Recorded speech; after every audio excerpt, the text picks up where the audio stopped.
Hi, I'm James Abila and you're watching The Underground.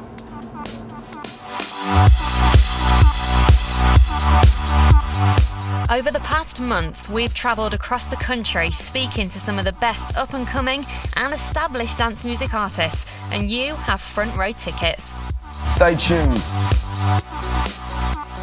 Coming up, we get up close and personal with the French techno legend Agoria. Breakthrough duo HeavyFeet tell us all about their wobbly sounds. We wish Urban Gorilla a happy birthday, and James Zabila talks about his new EP.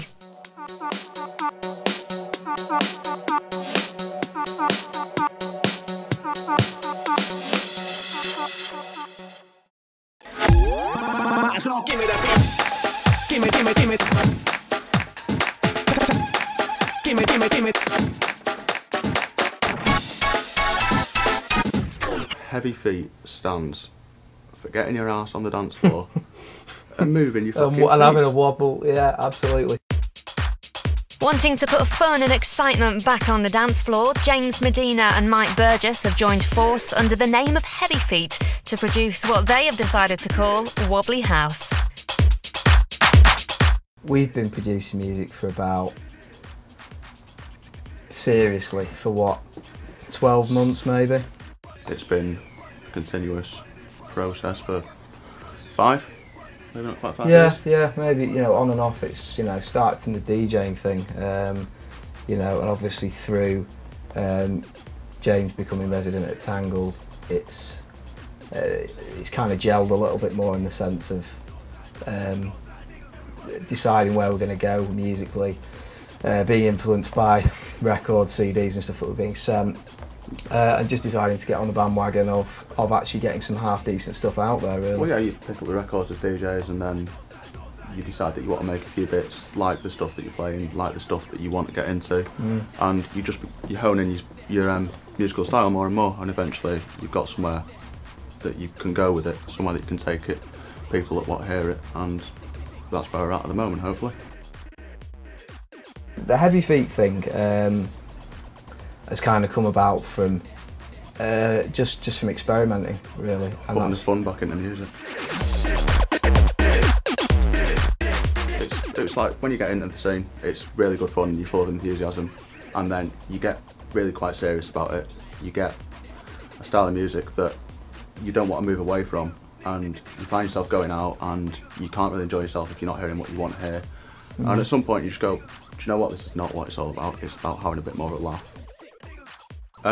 In my opinion, HeavyFeet, it's original because it takes the wobbly music, the new rave aspect of some of the stuff that's out there, and it's got our twist on it. The beats are different to what you hear, and we sample a lot more than what you actually hear. You might not know that the samples, but they're there, and for us that makes it a bit more interesting than just taking actual loops off sample CDs. The music's travelled from being very bedroom, home studio orientated, you know, through to you know, a couple of digital releases, and we're talking to Potty Mouth in Chicago about doing something with them, which I think is going to be a digital thing initially. I know they're looking at hopefully making that some vinyl releases on that.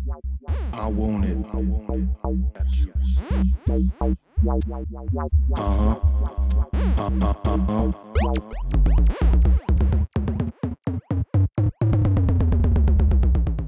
We do use you know, a reasonable amount of plugins. We do use some hardware stuff for running stuff through as well, which, you know, I think we have sort of come across a few issues with vinyl mixdowns on live. The sound quality is not quite what we're looking for.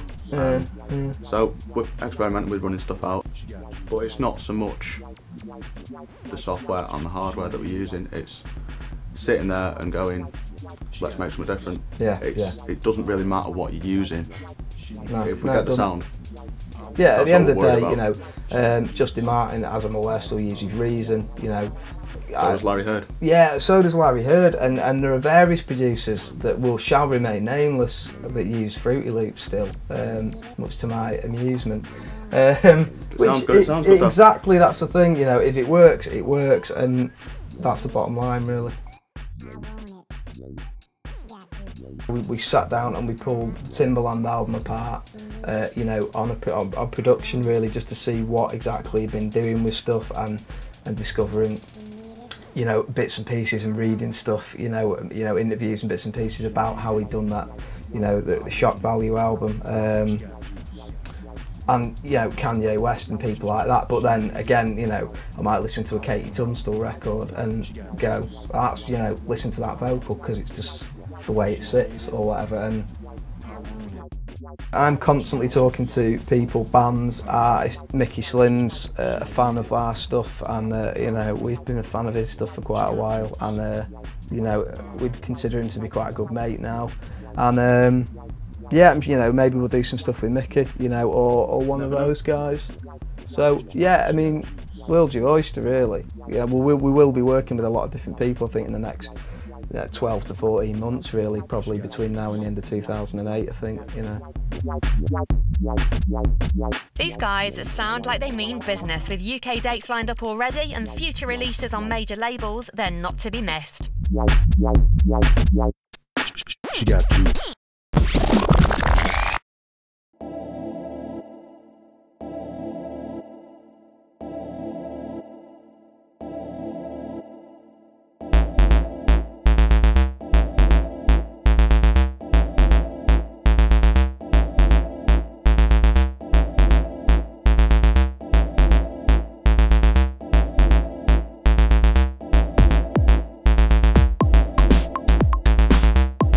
I'm on this university tour at the moment, which I'm really enjoying. I've got an autobiography coming out. And the American crowd and the English crowd are a lot more up for it. The American crowd tend to kind of, not so much offish, but they wait around for a little while, see what's going on, and then get into it a little bit slower than us Brits. Where do you see dance music going in the near future? I hope it becomes more popular. I mean, from some of the shows that I do, as far out as Vietnam, China, South America, Chile, Buenos Aires, it's certainly getting a lot bigger in places like that. So hopefully we can get a lot more acts, because it's very DJ driven, and it will become more popular internationally.